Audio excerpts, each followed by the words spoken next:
bien sûr. Les jeunes sœurs, elles avaient fait des pèlerinages à Assise et tout ça, puis bah, moi je pouvais pas. Moi, j'étais... Puis en plus, bah, c'est vrai que j'ai vécu quand même avec ma petite sœur malade.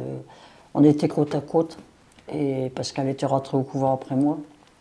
Elle est rentrée au couvent à 15 ans. Et puis on s'est retrouvés malades toutes les deux. Et on était chambre côte à côte.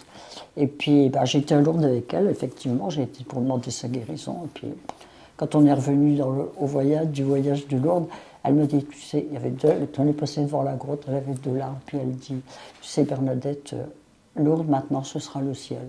Elle est morte 3 mois après, à 24 ans. Mais c'est elle qui m'a appris la vie contemplative. Elle avait une maturité. Et après, elle me disait, elle avait fait l'expérience de la mort imminente. Moi, je ne sais pas ce que c'était à l'époque. Et puis, j'ai découvert ça beaucoup plus tard. Puis elle me disait, tu sais, il ne faut pas avoir peur de la mort.